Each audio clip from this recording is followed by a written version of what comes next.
to find the path.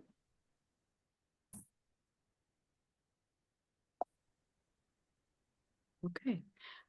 Hi, everyone. Welcome to our Frankel Cardiovascular Center Innovation webinar. We are so happy to have you here and to join us today. We have a great team assembled here to answer all of your questions. So with that, I am going to turn it over to John Servas, who will briefly introduce our moderator and introduce the session. So thanks, John. Sure. Yeah. Good afternoon, everyone. As Ashley said, my name is John Servas. I'm the Director of Commercialization Education at Fast Forward Medical Innovation and a team member to the FCVC Innovation Program. So I'd like to welcome you to today's webinar, which is one of many offered by the FCVC Innovation Program that really touches on a variety of topics related to technology commercialization, quality improvement initiatives, and other types of innovation in the field of cardiovascular medicine. Today's topic relates to venture investment in cardiovascular technologies, and as Ashley mentioned, we'll feature two special guests. Our first guest will act as a moderator as part of the Q&A format for today's discussion. So it is my pleasure to introduce to you Sarah Jameson Valencia, who serves as the Associate Director of Ventures in the Life Science Space at Innovation Partnerships here at the University of Michigan.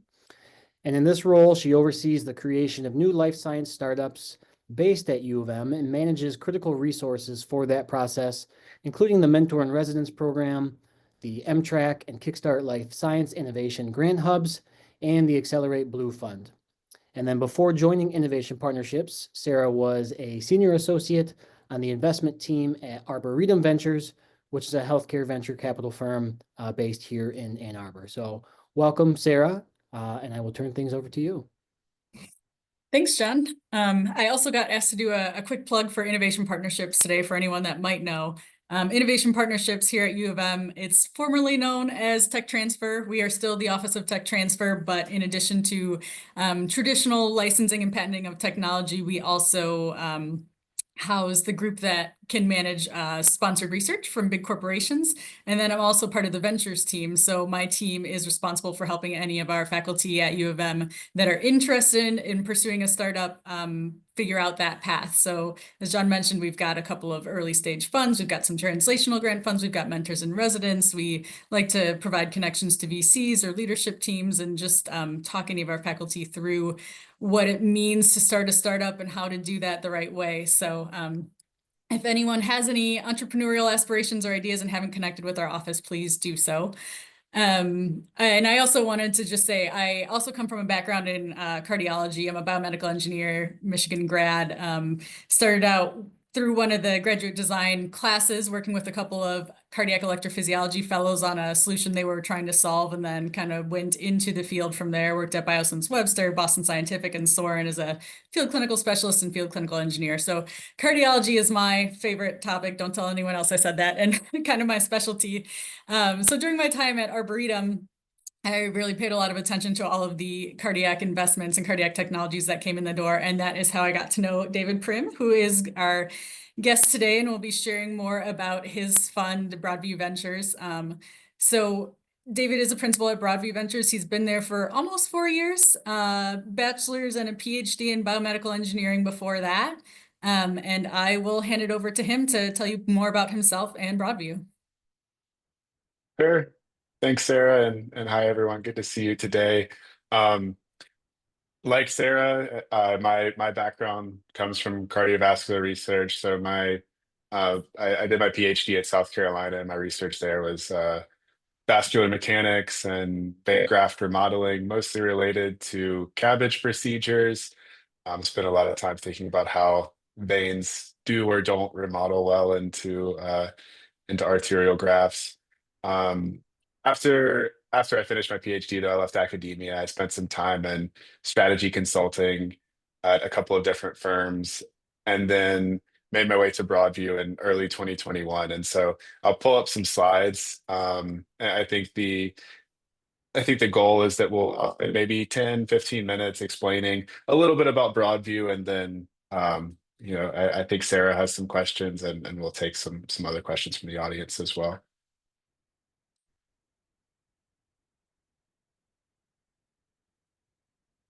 So Broadview Ventures is the direct investment arm of the Leduc Charitable Trust. So we are on the outside, we look like a traditional venture capital firm, but we are structured and operate a bit differently because, like I mentioned, the Leduc Trust is our owner and our sole funding source. We invest on behalf of the trust, and the trust has a mission to combat cardiovascular disease.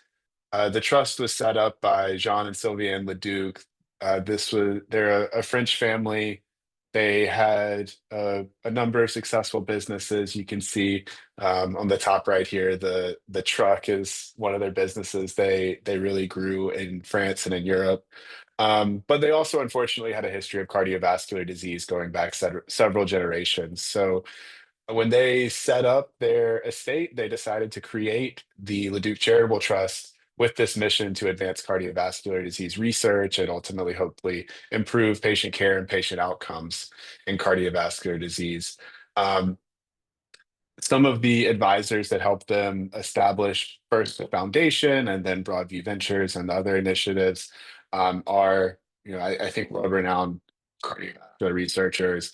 This is a really small picture here in the bottom left, but you might recognize folks like Eugene Braunwald, Kim Fox, Eric Rose, who were kind of instrumental in helping set up the organization as we know it today. The Leduc Trust, as I alluded to, funds several different initiatives in cardiovascular research. The first initiative and the earliest stage of funding that Leduc supports is through the Leduc Foundation. And so this group being intimately involved in cardiovascular research may be familiar with the Leduc Foundation that funds international grants funding translational cardiovascular research. That the foundation is Broadview's sister organization. We have no direct part in operating the foundation, but we are both funded by the trust and work really closely together on some initiatives. After a decade or so of funding academic grants through the foundation, the trust then decided that they wanted to have stage-wise a little bit later impact. So the set up Broadview Ventures where I sit today. And I think the reason that we're having this webinar to fund beyond academic research and provide direct investment into companies pursuing treatments or technologies to improve patient care and patient outcomes in cardiovascular disease. And I'll say a little bit more about what Broadview does um, over the next couple of slides. And then finally, the third leg of the Leduc stool is Longview Ventures. And so this is our latest stage and also newest initiative through the Leduc Trust. And Longview is an opportunity that we can fund later clinical work over and above kind of initial Broadview funding. But again, I'll speak a little bit more about that in the coming slides. So what does Broadview Ventures do? What do we invest in? How do we make our decisions? The overarching lens through which we make decisions is how can a given technology improve patient care and patient outcomes in cardiovascular disease and stroke? So maybe one of those key questions is how do we define cardiovascular disease and stroke? Because obviously that covers a lot of areas of research. There's the core indications, and I'm starting kind of here in the left column. There's core indications: heart failure, electrophysiology, structural heart. We also include peripheral vasculature, neurovasculature in our mandate. And then there's also some indications that might be less obvious to some people, things like uh, hypertension, obesity, type 2 diabetes, even areas as ostensibly far afield as preeclampsia or obstructive sleep apnea, all of which we feel are part of our mission because even if they're not treated by cardiologists, they have really clear relative and even causal effects on cardiovascular outcomes. So we feel like if we can better manage those diseases, we are ultimately addressing the trust mission in cardiovascular disease and stroke. Within that therapeutic area umbrella, we look at any technology. So I spend most of my time on the medtech team. So within our medtech team, we cover traditional medical devices, digital health, diagnostic, health IT, and then biopharma covers the rest of the world, small molecules, biologics, cell and gene therapy. Really, any modality is in play for us. And then finally, this third column is the most important. It's the mission that I've alluded to. How can a technology, if successful, improve patient care, patient outcomes in cardiovascular diseases, whichever indication that is. And so while some investors might have different theses of where they like to invest and kind of risk and reward profiles of investments, you, I would say, intentionally take on risk. We want to fund things that, if successful, will be transformational. Um, Either treat patients that aren't currently treated today or make a meaningful improvement over standard of care for how those patients are currently treated. That means that we don't do investments in technologies that might be considered incremental or me too. There are plenty of good reasons to develop technologies like that, and oftentimes they can be really commercially successful. But for our mission, we've just decided that that's less of a focus for Broadview and for the Leduc Trust. Our initial investments are typically $1 to $3 million from Broadview. That's most typically seed and Series A financings. Uh, as far as development stages for devices, that typically means funding first in human. Um, but we can sort of invest anywhere from late preclinical to early clinical development from Broadview. We do at least typically like to see at least some initial validation of a technology. So, some studies, hopefully a disease model, a disease animal model. But again, there's gray areas, there's error bars, and we can maybe get into that more later. Um, and similarly on the drug side, we typically invest around first in human, uh, kind of IND enabling through first in human studies, kind of our sweet spot there. But again, flexible to the right situation. One of the things we look for is being actively involved in our companies. And this is, part of what the trust has sort of mandated us with. We don't really want to make investments where it's just a passive writing someone a check and saying go forth and prosper and we hope everything goes well. We really look for companies where we can make a difference, because oftentimes, maybe folks like yourselves have all of the clinical and scientific expertise that we couldn't present. And that's obviously critical to um, coming up with a technology and developing a technology. But we look for situations where we can also add value on sort of financing practices and helping to run early stage businesses and connecting companies with clinical advisors and business advisors and those sorts of things. Um, so that often leads to us, sitting on the boards of directors of companies when we make investments.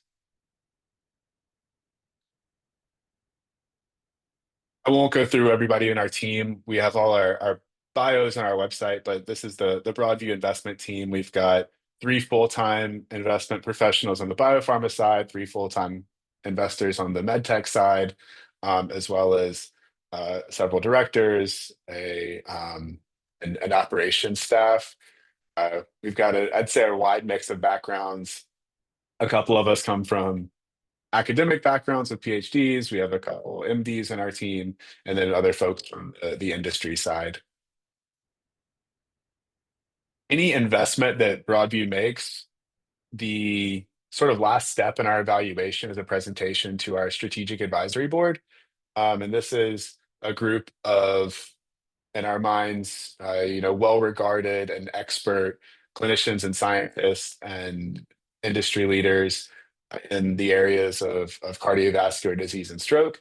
And so we typically meet with our SAB 2 to 3 times a year and present 1 to 3 new technologies at any given meeting, ultimately trying to make 3 or 4 new investments a year from Broadview. And so some venture capital firms, as you may be familiar with, have what's called an investment committee. We don't really have an investment committee for Broadview. Instead, we have this SAB, and we're really focused on the clinical and scientific questions, since that's what's ultimately instructive, or whether a technology is, potentially able to meet the Leduc mission. Next, I'll just say a couple words about Longview Ventures, and then we'll transition back to questions. So Longview, like I mentioned, is the follow-on vehicle for Broadview Ventures. So this is also owned and funded exclusively by the Leduc Charitable Trust.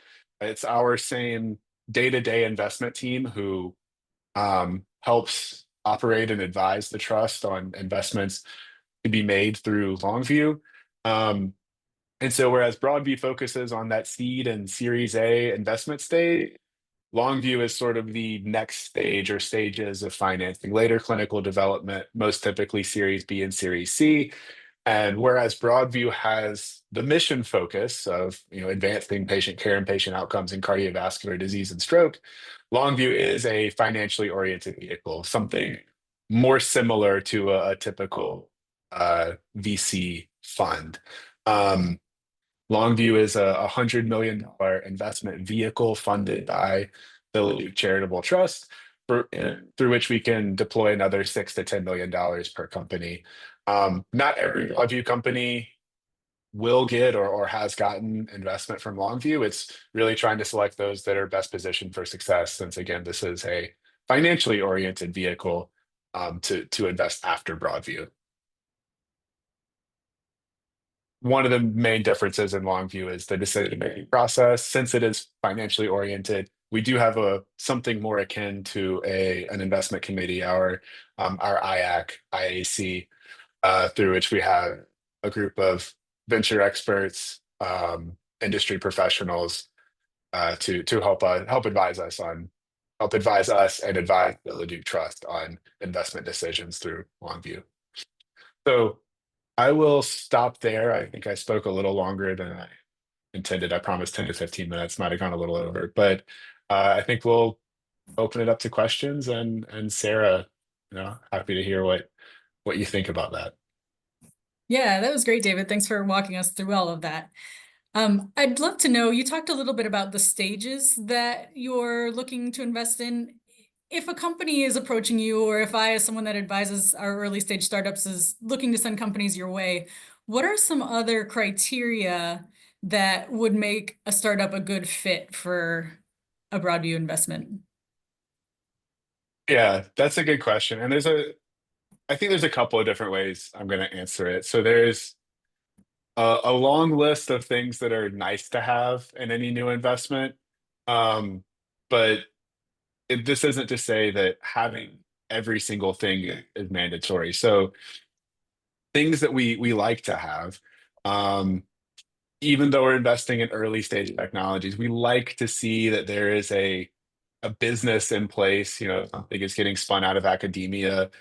Our preference is that there is a legal entity, a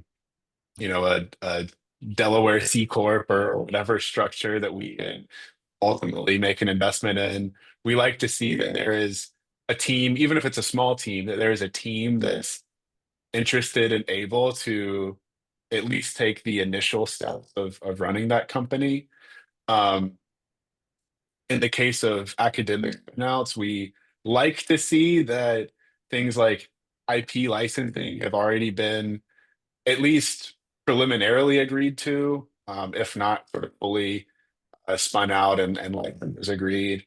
We like to see companies with kind of at least a clear, if not complete, business plan, at least for kind of that initial stage or two of funding. So someone coming to us and saying, hey, I want to raise $5 million or $10 million or $15 million, and here are the key milestones like it's going to get me, maybe through a first in human study with 10 patients, and here's what that study might look like. So having an idea of what the use of funds will be is super helpful. And again, those are all nice to have. So we certainly can and do make investments that don't have every single one of those pieces. But if you don't have some of those, then maybe it's a acknowledgement of here are some gaps that we already see, and here are things that we need to work on. Maybe it's, hey, I'm spinning out this technology from the university. I'm looking to continue being a full-time professor. I don't want to leave my job that I'm currently in. So I know that we're going to need to hire someone full-time to help do this. Um, that's part of the plan. And, here is some amount of the budget that's going to go to hiring someone to do it full-time. Again, just an example, but I think that's some of the ways that we think about at least early stage investments. And that is one of our biggest challenges at U of M, because a lot of our inventors are tenured faculty, and they're not going to be leaving their full-time jobs. And so finding kind of a founding business lead or CEO is often one of our challenges. Does Broadview have resources in place that can help our faculty kind of put those teams together if they don't have a business lead in mind? Yeah. So I would say there's some firms that really specialize in that. That's a model called venture creation, is something that folks might be familiar with. I wouldn't call Broadview a venture creation firm. We don't have the team resources to go in and say, like, okay, David is going to be interim CEO of the company, or here's a CFO to work in a company. We don't have that type of resources ourselves, but we are, willing and able to help build those teams. And so we've been investing through Broadview for 16 years now. I think we have a pretty robust network in cardiovascular disease and stroke. We also know recruiters and clinical advisors and all these things. And so when there are needs, we're happy to try and help fill them. And it's something that we do. We've been involved in recent years a few different early spin outs, one from um, Emory University, one from Cleveland Clinic, as a couple of examples where we did some of that work of helping um, extricate technology and kind of find those first couple of key team members. Great, good to know. And if I had a company and I wanted to make an introduction to you, what would those founders expect kind of a first meeting to look like? And then what does a diligence process look like if you are interested in learning more and getting more involved with their technology? Yeah, it's a great question. It's a fine line because I think all of us as investors, like we're super curious. We want to ask questions. We want to know everything. But at the same time, you can't cover everything in an initial like 30, 45, 60-minute meeting. So for us, I think the most important things are understanding just what is this technology? Like, what is it you have developed that's, ultimately contributing thing to this continuum of cardiovascular disease? Can you explain to us, how the technology works, and how it's ultimately going to be used? That's, I think, the most important thing I need to understand in an initial meeting. Um, and then there's other things that are nice to have. Things like, what is the development path? Okay, so I have XYZ technology. I'm going to treat, whatever specific indication. And so I know that I'm going to do a first in human study, and then a pilot study, and then a pivotal study, for example. And here's some rough ideas of what that path might look like. That's helpful for us to understand because it gives a sense of, are we potentially signing up for a 3 or 5 year path that might cost $30 million to get to approval, or are we signing up for a 8 or 10 year path that's going to cost $120 million to get to approval? Both of those things could be okay. That's just like, key questions for us to understand about the future. We also, to the extent there's any data about a technology, we love to see that. We're very, as you might be gathering, we're really scientifically and clinically oriented in our team. So, beyond understanding what a technology does, are there animal studies that have been done, even benchtop studies? If there is any clinical data, that's great to understand. Or, there's like relevant data in the literature that would be helpful to put a certain technology in context. We like to understand that.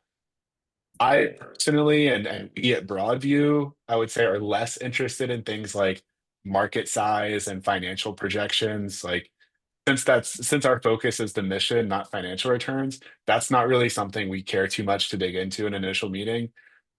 I'll just caveat that not every investor thinks that way. Some investors do want to hear those types of details like in an initial meeting. Yep, absolutely. I'll caveat that with most investors want to hear those things, but a lot of the more mission focused, very specific funds are a little bit more flexible on those things because it really is about helping the patients ultimately. Mhm. So that's great. Are there any trends or product spaces or technologies that either Broadview as a whole are really excited about and really looking for technologies that fit into those spaces, or you personally are really excited about and kind of keep an eye out for?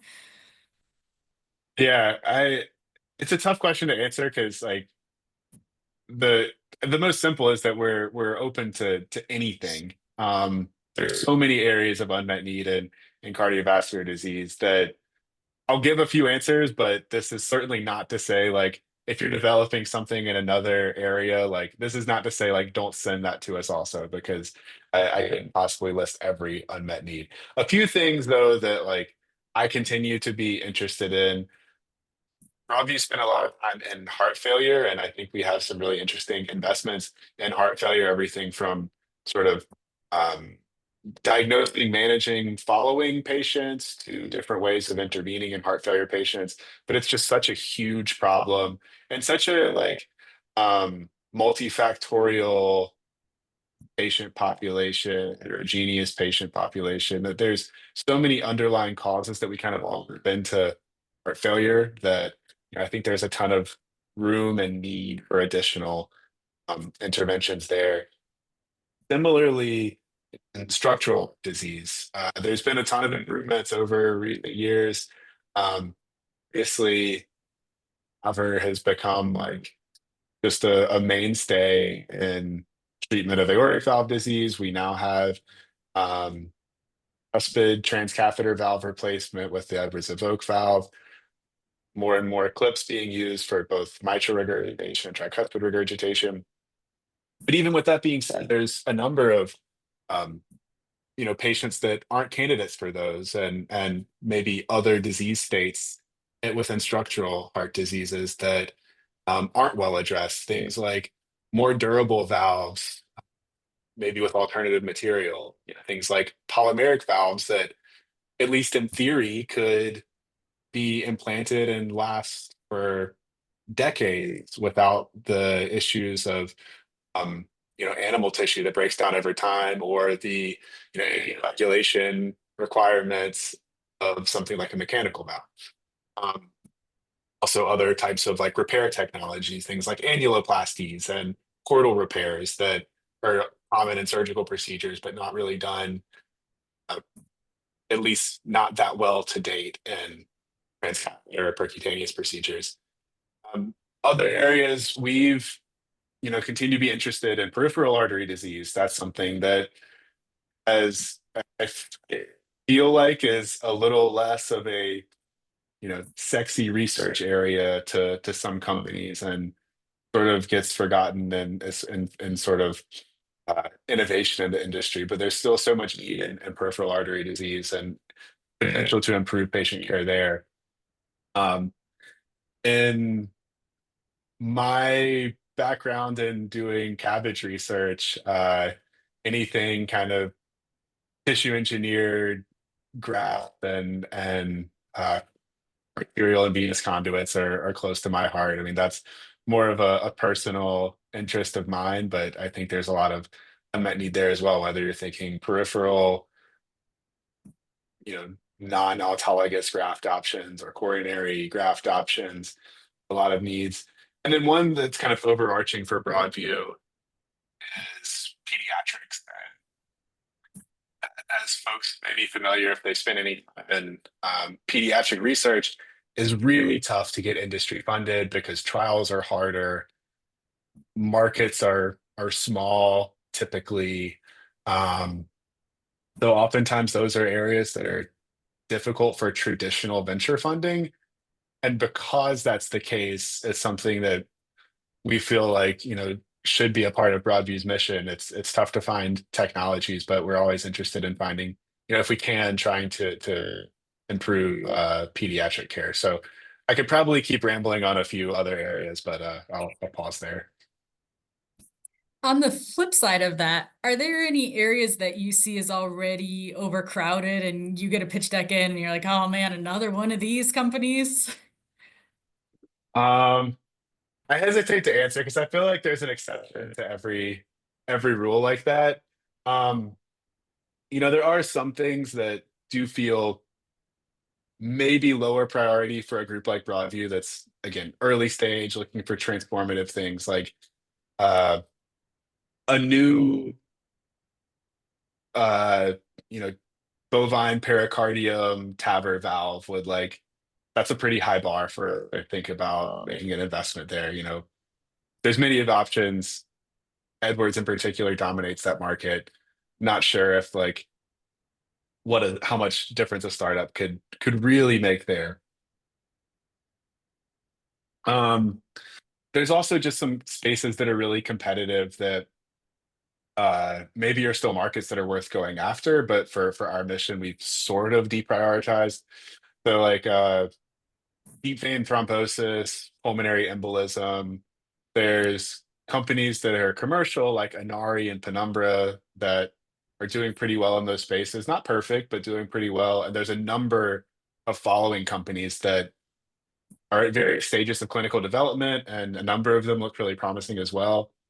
So, given our limited time to make investments and diligence investments and limited capital that we can allocate, it's a pretty high bar for us to think okay, if there's 7 technologies for pulmonary embolism thrown back to me further along than you in development, there's got to be something really, really differentiated for us to consider, being that 8th company to go after the space. Yeah, those are a couple that stick out to me.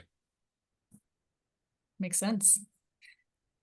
And are there any challenges that you think are either really common or unique to the cardiac space? I know Broadview focuses on cardiac, so you don't have a lot of comparison to non-cardiac devices, but are there any challenges that you see as unique, either with development or trials or any kind of regulatory reimbursement or upcoming political climates, anything that you guys are concerned about or struggle with kind of over and over again?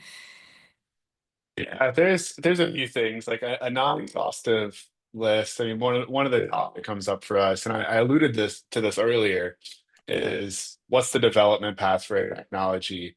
Um, because trials are expensive, especially trials for very sick patients that require surgical procedures or interventional procedures and lots of follow-up and imaging involved and lots of hospital resources.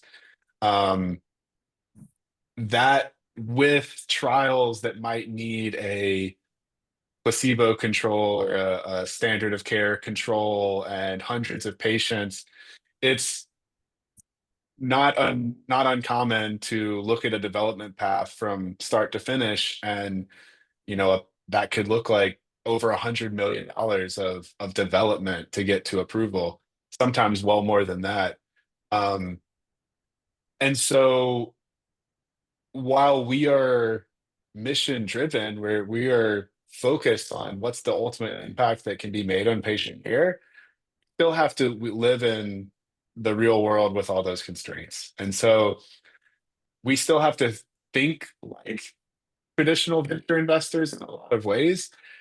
For example, if we're looking at a technology that's going to take $100+ million to reach approval, and we think that there's no way to really exit before approval, and if that's maybe a relatively small market for which an acquirer might only pay like $150 million for an approved device, that math starts to be really hard for thinking how can we get other investors to help us fund this $100 million of development? Because even if we aren't focused on what our financial returns are, most other investors are, and most other investors are looking for 3x or 5x returns on their money. And so we don't want to waste the trust capital or advise the trust to waste capital by starting investments that we don't think we can get all the way over the finish line. So that's, I think, a big problem that we face, and something that I think is tough to explain to entrepreneurs, when we say like we're mission focused, but we also are thinking about kind of exit values. But that's kind of why. Um, I think another issue that's come up a bit recently is sort of the acquirer landscape. The For us in cardiovascular disease, the most common exit for an entrepreneur, for a company, for investors like us, is an acquisition by a large medical device manufacturer.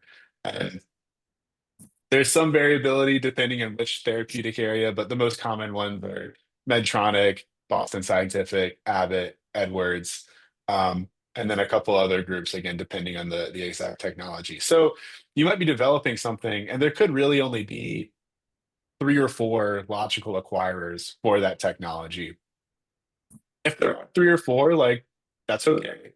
But if you start to get into a competitive landscape where maybe, you know, Boston Scientific and Medtronic have a competing technology, and then you're hoping, like, okay, now my only real acquirers might be Edwards or Abbott, and then there's like 5 other companies in development trying to compete against you.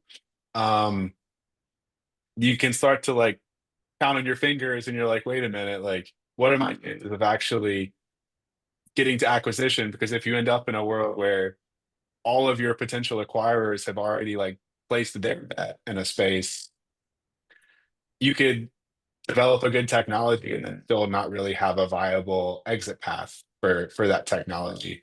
And that could be a really tough situation to be in also. So that's something else that we think about. And a corollary to that is there's been some activity by the FTC about sort of antitrust considerations. And so it creates an additional layer of questions there when you have to worry about, is the FTC going to block an acquisition?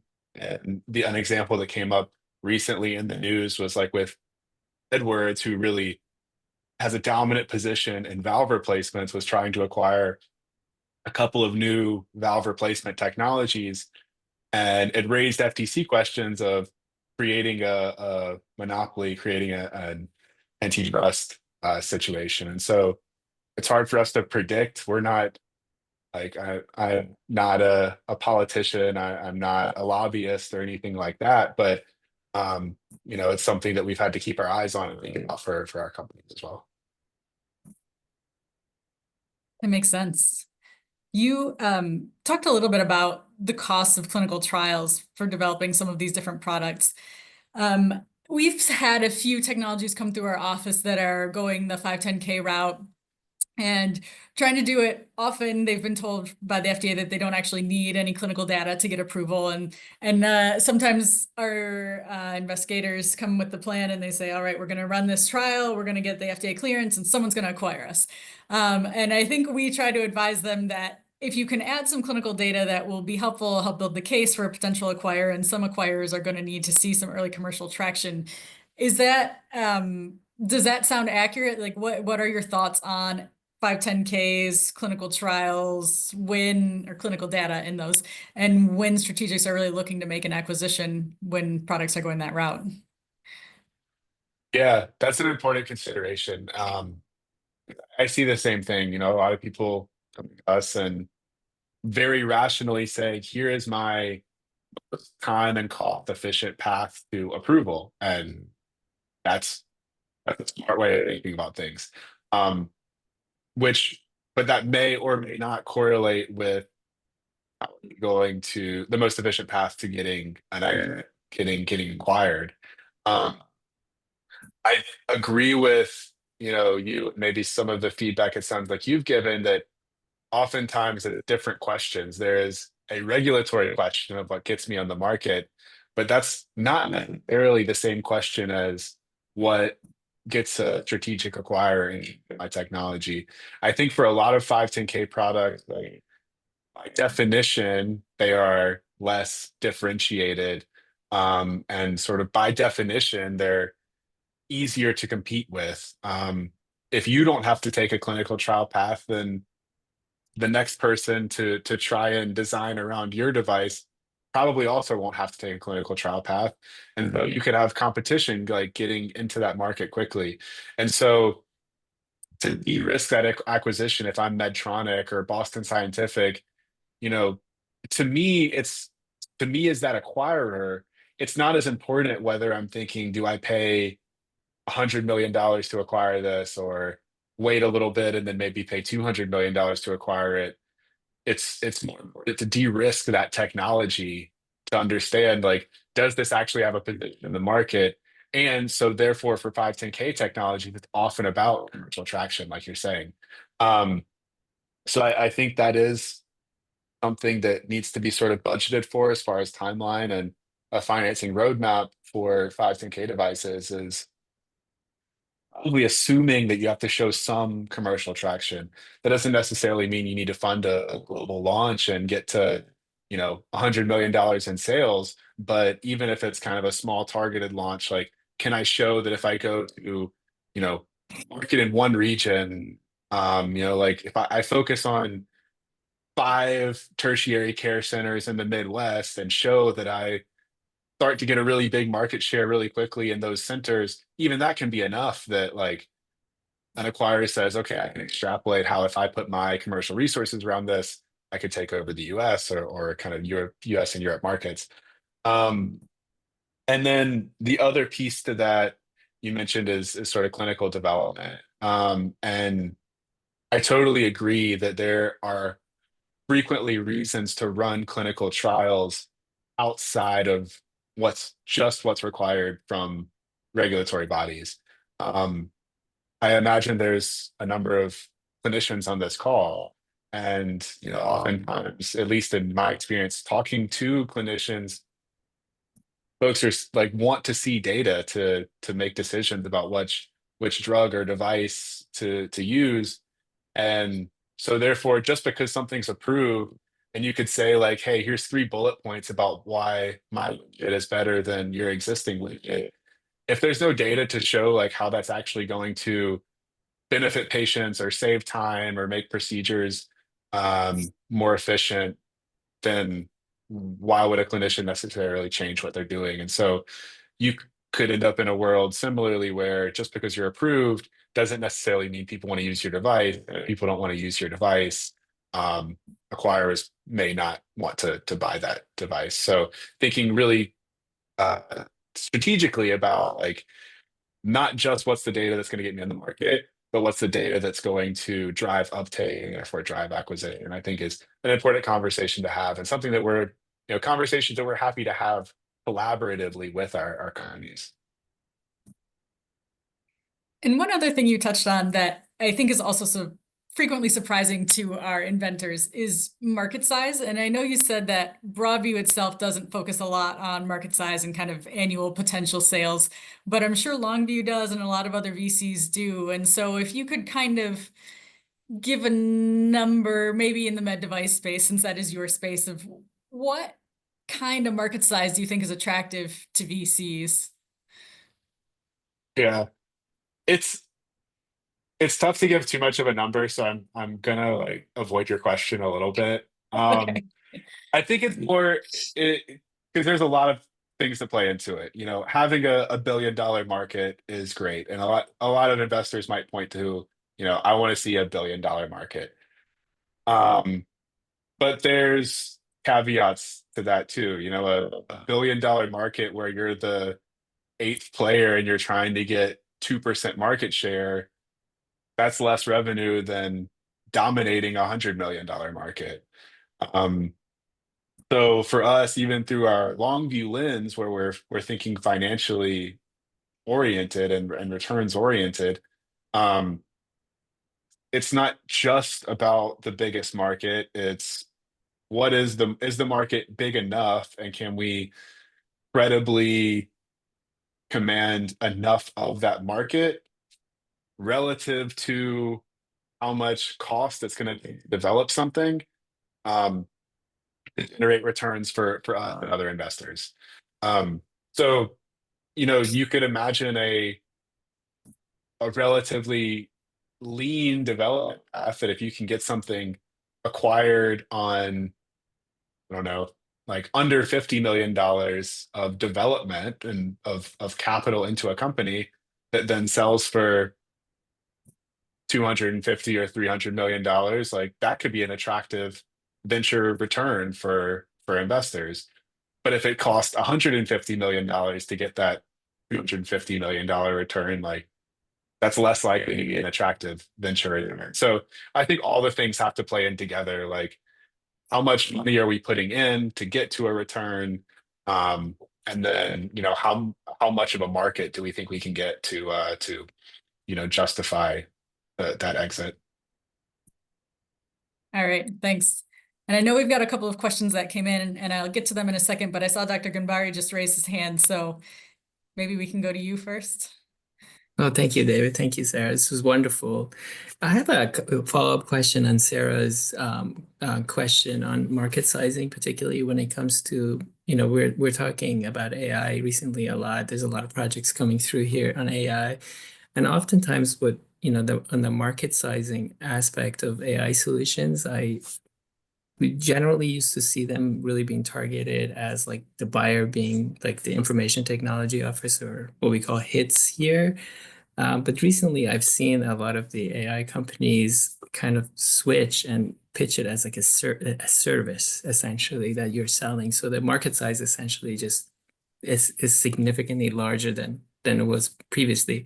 How are you thinking about that? Are you still thinking of it as like a software that you're selling, or is it a software where you can pitch it as like an FDE replacement? A specifically question there.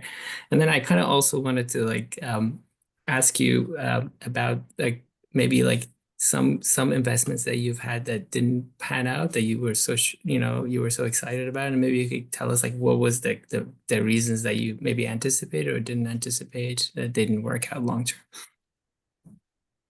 Sure. Yeah, yeah. Two good questions. So the first question, AI software-based technologies is an extremely important question and a timely question. I think a lot of investors and a lot of entrepreneurs are struggling with right now.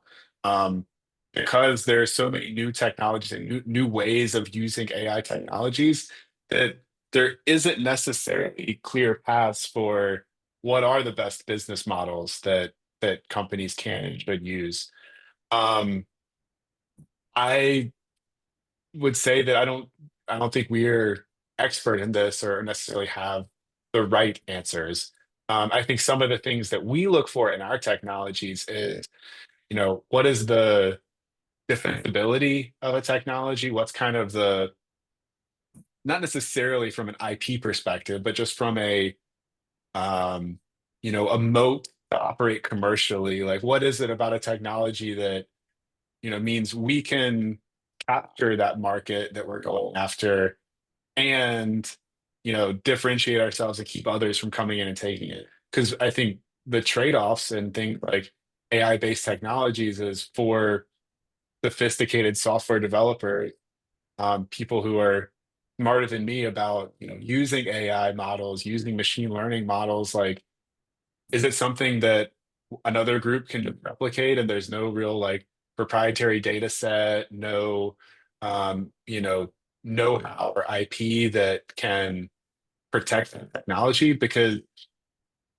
there's a world where you can make a really, really elegant software solution, but if someone else can replicate that for, you know, $50,000 and then just implement that technology in hospital A, B, and C, and then suddenly that huge market that you thought you had, you aren't able to capture the market because you're not able to really protect your position.